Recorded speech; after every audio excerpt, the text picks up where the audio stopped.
जय हिंद दोस्तों, नमस्कार। आप सभी को स्वागत है अपने यूट्यूब चैनल पर एजुकेशन पर।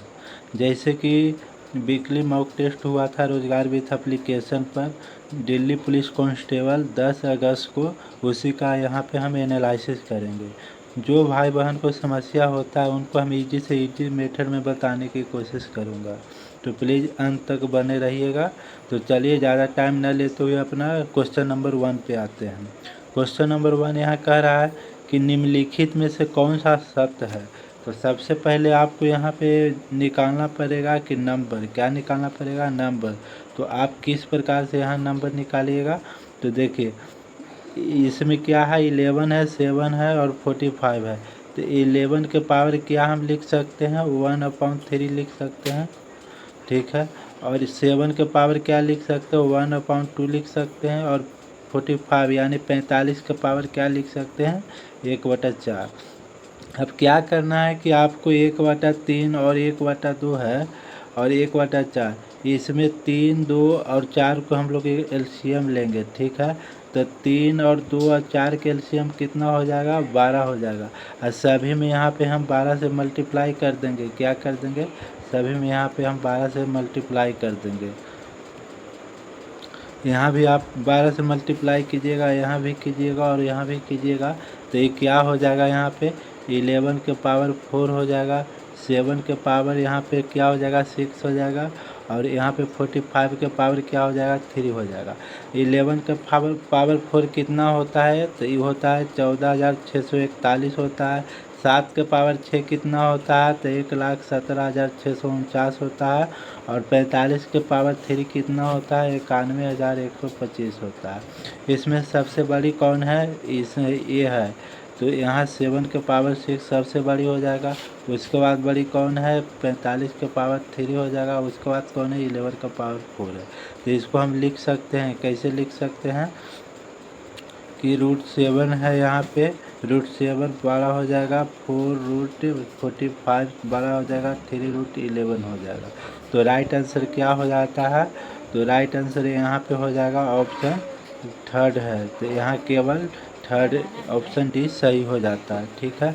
नेक्स्ट क्वेश्चन नंबर पर चलेंगे। क्वेश्चन नंबर 2 यहाँ पे है,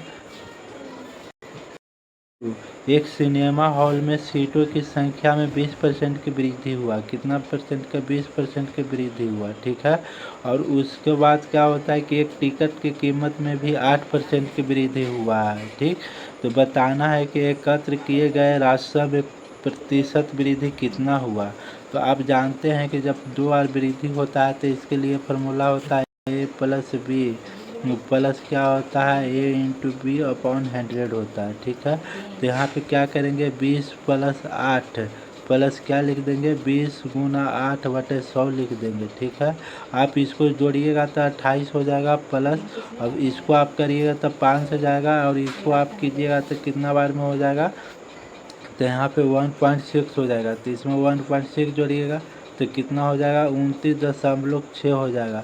इतना परसेंट की वृद्धि हो जाएगा। तो राइट आंसर क्या हो जाता है, ऑप्शन बी सही हो जाता है, ठीक है।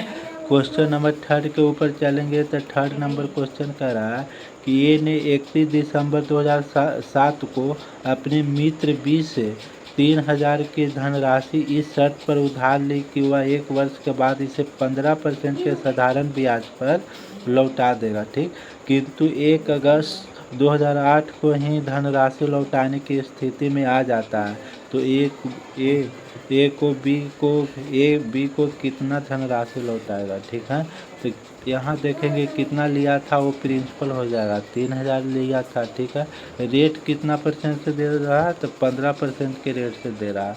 अब यहाँ पे टाइम देखेंगे तो टाइम कितना मंथ के लिए हो गया, तो यहाँ पे देखिए दिसंबर में लिया, फिर जनवरी, फरवरी, मार्च, अप्रैल, मई, जून, जुलाई, अगस्त, लगभग ये कितना महीना हो जाता है, 8 माह हो जाता है, ठीक है, 8 माह हो जाता है। तो इसको हम क्या बोल रहा है, 1 वर्ष के अंत में, तो इसको वर्ष में बदलने के लिए 8/12 हो जाएगा, ये वर्ष हो जाएगा, ठीक है।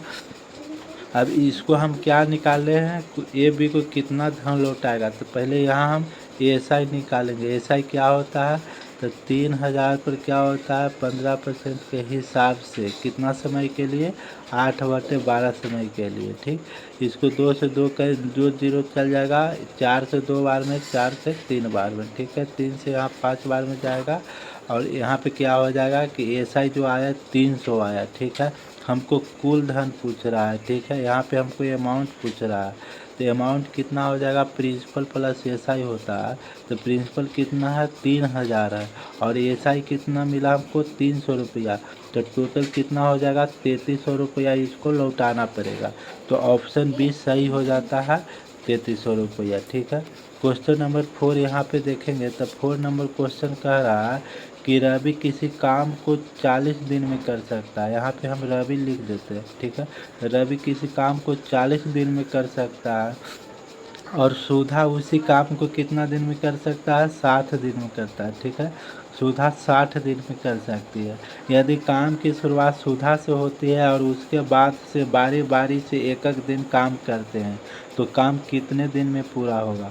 तो यहाँ से हम क्षमता निकालेंगे, तो एलसीएम लेंगे तो कितना हो जाएगा 120 हो जाएगा। तो रवि का क्षमता कितना हो जाएगा 3 हो जाएगा, और सुधा का क्षमता कितना हो जाएगा 2 हो जाएगा।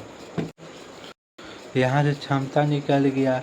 अब सुधा करता है। ठीक है, पहला दिन सुधा किया और दूसरा दिन रवि करता है। ठीक है, तो पहला दिन सुधा 2 काम किया, दूसरा दिन रवि 3 काम किया। कहने का मतलब 2 दिन में कितना काम हुआ, 5 काम हुआ। इसे करवाना कितना है, 120 काम करवाना है।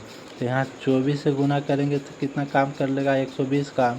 तो इधर भी 24 से मल्टीप्लाई करेंगे तो टोटल कितना 48 दिन लगेगा। ठीक है, 48 दिन में कितना काम कर लेगा, 120 काम कर लेगा। तो राइट आंसर क्या हो जाता है, ऑप्शन ए सही हो जाता है। ठीक है, 48 दिन। ठीक, नेक्स्ट क्वेश्चन के ऊपर चलेंगे। 5 नंबर क्वेश्चन यहाँ पे है कि एक रेलगाड़ी बिना रुके 80 किलोमीटर की औसत गति से और रुकने के साथ 72 किलोमीटर की औसत गति से चलती है, तो रेलगाड़ी औसतन प्रति घंटा कितने मिनट में रुकेगी। ठीक है, तो प्रति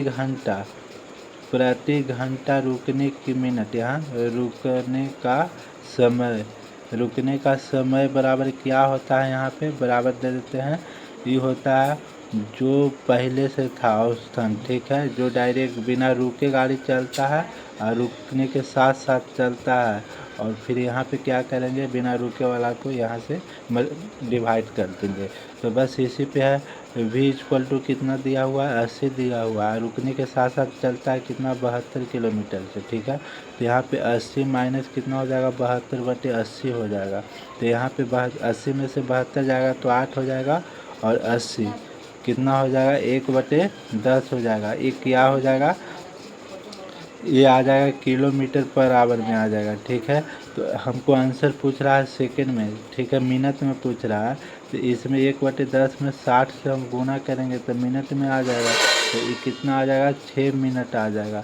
तो राइट आंसर क्या हो जाएगा, ऑप्शन ए सही हो जाता है। ठीक है, नेक्स्ट क्वेश्चन नंबर देखेंगे 6 नंबर क्वेश्चन।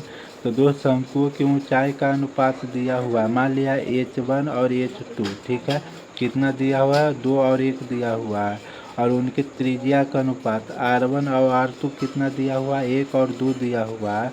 तो पूछ रहे हैं उनके आयतन के अनुपात क्या होगा। तो आयतन के अनुपात क्या होता है, शंकु की ऊंचाई पूछ रहा है ना, तो यहाँ पे होता है 4/3 पाई R स्क्वायर एच होता है, इक्वल टू क्या हो जाएगा, 4π/3 पाई R स्क्वायर एच हो जाएगा। यहाँ से यहाँ 4π कैंसिल हो जाएगा, 4/3 पाई, तो बच जाएगा R। यहाँ पे 1 लिख सकते हैं, 2 लिख सकते हैं।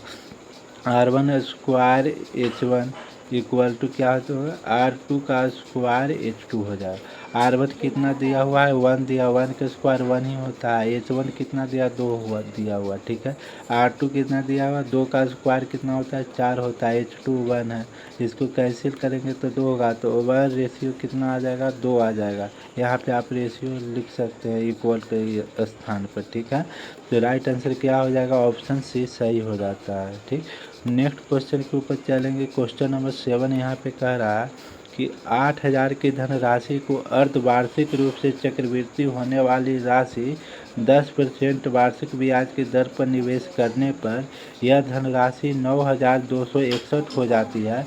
तो बताना है कि समय अवधि ज्ञात करें, कितनी समय के लिए लगेगा। कह रहा देखिए यहाँ पे प्रिंसिपल हमको दिया हुआ है 8,000 दिया हुआ है, ठीक है, और रेट कितना दिया हुआ है 10% के हिसाब से दे रहा है। हमको यहाँ पे अमाउंट भी दिया हुआ है, अमाउंट कितना दिया हुआ है, तो अमाउंट यहाँ पे 9,261 दिया हुआ है। यहाँ पे अर्धवार्षिक बोल रहा है, यानी जो 10% साल में लगता था तो महीना मतलब आधा 6 महीना में कितना लगेगा, तो यहाँ 2 से भाग करेंगे तो 6% 5% लगेगा, ठीक है। पाँच तो वही पूछ रहा है कि 5% कितना साल के लिए लगेगा। तो यहाँ से देखिए 105%, 105/100 लिख सकते हैं इस पावर n इक्वल टू क्या लिख सकते हैं इसको, अमाउंट बटे क्या होता है प्रिंसिपल, यानी 9261 बटे कितना 8,000 लिख सकते हैं, ठीक है। अब इसको हम क्या लिख सकते हैं, काटिएगा इसको 5 से तो 21/20 लिख सकते हैं कि पावर n हो जाएगा। और यहाँ पे इसको कितना का होता है, तो 21 के क्यू होता है और 20 के क्यू होता है, ठीक है। तो n बराबर क्या आ जाएगा 3 आ जाएगा। जो भी 5% लगेगा कितना टाइम के लिए लगेगा, 3 टाइम के लगेगा, यानी 3 बार लगेगा। 5%, 5%, 5% कितना टाइम के लिए लगेगा, 3 टाइम के लगेगा, 6 महीना पर लगेगा, ठीक है, 6 महीना पर। तो टोटल 18 महीना हो गया, कितना हो गया 18 महीना हो गया। 18 महीना को हम साल में बदलते हैं तो क्या लिखते हैं, 18/12 लिखते हैं, यानी 3/2 लिखते हैं, ठीक है। ये साल हो गया, ईयर्स हो गया। इसको 3/2 के लिख सकते हैं 1.5। तो राइट आंसर क्या हो जाता है, या आप डायरेक्ट लिख सकते हैं 1.1/2। आप कुछ भी जैसा ऑप्शन में दिया हुआ रहता है उस प्रकार का आप लिख सकते हैं। तो यहाँ पे 1.5 साल आ गया था तो ऑप्शन बी सही हो जाएगा, ठीक है। क्वेश्चन नंबर 8 यहाँ पे है क्या है, कथक निष्कर्ष है, आप ये देख लीजिएगा। नेक्स्ट नंबर चलते हैं क्वेश्चन नंबर 9। क्वेश्चन नंबर 9 यहाँ पे कह रहा है एक व्यक्ति प्रत्येक 42,600 के मूल्य से 2 वस्तुएं बेची, ठीक है। पहली वस्तु को उसने 25% की हानि पर, जबकि दूसरी वस्तु को उसने 20% के लाभ पर हुआ, ठीक है।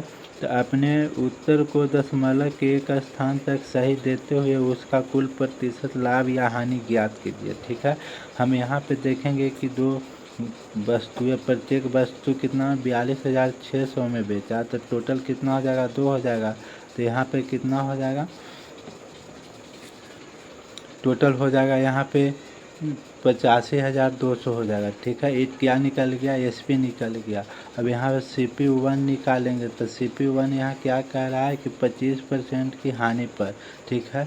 42,600 के सामान को हम 25% की हानि पर खरीदेंगे, यानी 75% के हानि पर, 75% पर बेच रहा है, तब ना 25% की हानि हो रहा है। तो ठीक है, यहाँ से आप कर दीजिए 25 से 4 बार में, 25 से 3 बार में, ठीक है। इसको आप कर दीजिएगा 14 और 300, ठीक है। जब गुना कीजिएगा तो कितना आ जाएगा 56,800 आ जाएगा, ठीक है। और यहाँ पे CP2 निकालिएगा तो 42,600 का सामान कितना 20% के लाभ पर, तो 120% के बेच रहा है। यहाँ से आप जैसे निकालिएगा तो कितना हो जाता है 35,500 हो जाता है। ये दोनों के जोड़िएगा तो टोटल CP कितना हो जाता है, यहाँ पे 92,300 आ जाता है। अब SP कितना है 85,000। देखिए 92,300 के सामान को अगर आप 85,200 में बेचिएगा तो आपको हानि होगा, लॉस होगा। और लॉस कितना का होगा 92,300 माइनस 85,200, ठीक है। यानी आपको 7100 की हानि होगा। तो लॉस परसेंट निकाल दीजिए, 7100 किस पे निकलेगा 92,000, 92,000 यहाँ पे 300, ठीक है, गुने 100 कितना लगभग 7.7% की हानि होता है। तो राइट आंसर क्या हो जाएगा, ऑप्शन डी सही हो जाता है, ठीक है। नेक्स्ट क्वेश्चन नंबर देखेंगे यहाँ पे। क्वेश्चन नंबर नेक्स्ट यहाँ पे है कि रीचा A से B की यात्रा 15 किलोमीटर पर आवर से चाल होती है, ठीक है। मान लिया यहाँ देखिए A से B करती है, ठीक है, और B से यहाँ पे C करता है। ये 15 किलोमीटर पर आवर से चलती है, फिर यहाँ 20 किलोमीटर पर आवर से चलती है, और C से D तक कहाँ 30 किलोमीटर की पर आवर से चलती है। और जो भी AB है वो बराबर है BC का और CD का, मतलब डिस्टेंस बराबर है। जब डिस्टेंस बराबर आता है तो क्या करेंगे कि 15, 20 और 30 को एलसीएम ले लेंगे, ठीक है। तो एलसीएम लेंगे तो कितना आ जाएगा, इसका 60 आ जाएगा, ठीक है। तो हम मान लिया जाए कि 60 किलोमीटर डिस्टेंस यहाँ पे 15 के स्पीड से जाएगा तो उसके कितना 4 घंटा लगेगा। अगर 60 किलोमीटर 20 का स्पीड से जाएगा तो 3 घंटा लगेगा। अगर 60 किलोमीटर को 30 से स्पीड से जाएगा तो 2 घंटा लगेगा। कहने का मतलब टोटल 180 किलोमीटर कितना घंटा में पहुंचा है, 9 घंटा में पहुंच रहा। तो एवरेज स्पीड हमको पूछ रहा है, ठीक है, एवरेज स्पीड। तो टोटल डिस्टेंस अपॉन क्या होता है, टोटल टाइम, यानी आपको कितना हो जाएगा 20 किलोमीटर पर आवर। तो राइट आंसर क्या हो जाएगा, ऑप्शन बी सही हो जाता है। क्वेश्चन नंबर नेक्स्ट देखेंगे 11 नंबर क्वेश्चन। तो 11 नंबर क्वेश्चन कह रहा है A, B और C ने एक व्यापार शुरू किया, ठीक है। ए ने कुल पूंजी का 33.33%, कुल पूंजी का कितना लगाया, 33 × 1/3% लगाया। तो इसको क्या करेंगे कि भिन्न में बदलेंगे तो 1/3 हो जाएगा। अब यहाँ पे देखिएगा A, B और C, ठीक है। अगर ए ने कुल परसेंट कितना, टोटल 3 भाग है उसमें से 1 लगाएगा तो कितना बच जाएगा, 2 बच जाएगा, ठीक है। और यहाँ पे बी ने शेष पूंजी का मतलब जो बचा है इसका कितना 1/3 भाग लगाया है, ठीक है। तो यहाँ पे 2 कितना हो जाएगा, 2/3 भाग लगाएगा तो अब कितना यहाँ पे बच जाएगा, 1/3 बच जाएगा, ठीक है। 1/3 बच जाएगा। और इस शेष पूंजी को C लगाया 1/3 है, ठीक है। और इसका बताना है कि टोटल लाभ हुआ कितना, 20,250 रुपया का लाभ हुआ है, ठीक। कितना का, 20,250 रुपया का। तो यहाँ पे A अनुपात B अनुपात C अगर निकालिएगा तो कितना आएगा, 1/2/3 अनुपात 1/3 हो जाता है, ठीक है। यहाँ पे देखिएगा C ने शेष पूंजी का निवेश किया, 1/3 लगाया तो 2 का कितना बच गया, 2/3 बच जाएगा, यानी 4/3 हो जाएगा यहाँ पे, ठीक है, 4/3। आप यहाँ पे समझिए, कैसे समझिएगा, यहाँ पे एक और देख लीजिए।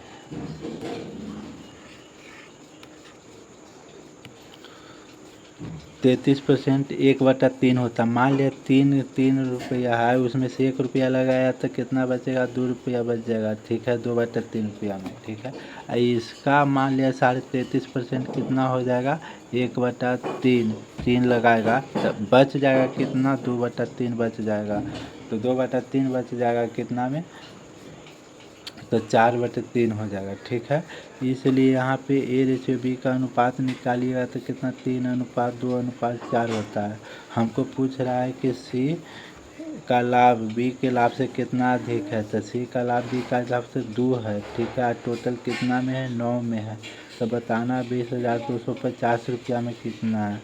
आप इसको कैंसिल करिएगा तो कितना हो जाएगा, टोटल 4500 हो जाएगा। तो 4500 रुपया इसको अधिक है, ऑप्शन C सही हो जाता है, ठीक है। क्वेश्चन नंबर नेक्स्ट 12 नंबर यहाँ पे देखिएगा, 12 नंबर क्वेश्चन आ नहीं रहा, वो लेट से आ रहा है, ठीक है। यहाँ पे कह रहा है क्या,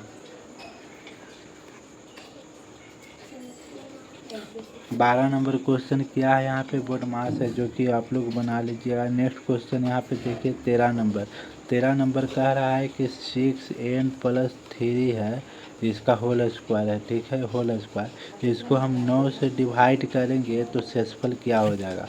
तो सबसे पहले क्या करेंगे कि इसको होल ब्रैकेट खोलेंगे तो कितना लिखेंगे, 36n² + 9, ठीक है, प्लस इसको 18n लिखेंगे। ये क्या है, 9 से भागा है।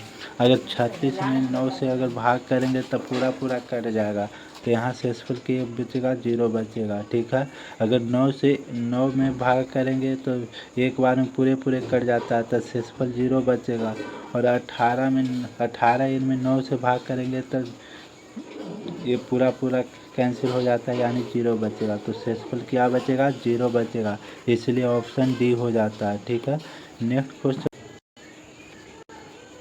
क्वेश्चन कह रहा है कि एक समूह में 66.2/3% बच्चों की औसत आयु 13 वर्ष है। तो 66.2/3 का हम अगर बदलेंगे इसको रेशियो तो 2/3 लिखेंगे, ठीक है।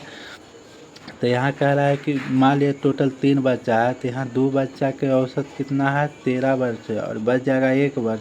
तो 1 वर्ष का आपको निकालना है, जबकि टोटल दिया हुआ है 14.5, ठीक है। तो आपको इस किस प्रकार से निकालिएगा, तो इसको आप मिश्रण विधि से निकालिएगा। तो यहाँ पे 1.5 हो जाएगा कितना में, 1 में, इक्वल टू लिखिएगा।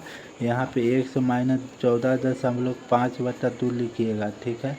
आप यहाँ से अगर निकालिएगा, सॉल्व कीजिएगा तो क्या यहाँ लिख सकते हैं, 1 से माइनस 14.5 और यहाँ पे क्या लिख सकते हैं 3। तो यहाँ पे x बराबर क्या हो जाता है 17.5। तो राइट आंसर क्या हो जाएगा, ऑप्शन डी सही हो जाता है, ठीक है। क्वेश्चन नंबर 15 यहाँ पे देखिए, 15 नंबर क्वेश्चन बोल रहा है ये कुर्सी को 20% की छूट पर बेचा जाता है, ठीक है। अगर कुर्सी को मान लिया है कि ये कुर्सी है, ठीक है, कुर्सी को अगर 20% के छूट पर बेचा जाएगा तो कितना 80% पर बेचा जाएगा, तो उसको लाभ 20% का होता है तो 120, ठीक है। इसी कुर्सी को अगर मान लिया 30% की छूट पर दिया जाता है तो 70% पर बेचा जाएगा, जो कि बताना है कि कितना परसेंट की लाभ हो जाएगा। तो आप यहाँ कुर्सी से कुर्सी कैंसिल कर सकते हैं, 1 0 से 1 0, 8 से 15 बार में, ठीक है। तो 100 प्लस x इक्वल टू क्या हो जाएगा 15 7 105। तो x बराबर क्या हो जाएगा 5, तब यहाँ पे 5% के लाभ हो जाता है। तो ऑप्शन डी सही हो जाता है। दोस्तों उम्मीद करता हूँ कि आपको समझ में आया होगा। तो प्लीज़ चैनल को लाइक कीजिए, सब्सक्राइब कीजिए। धन्यवाद।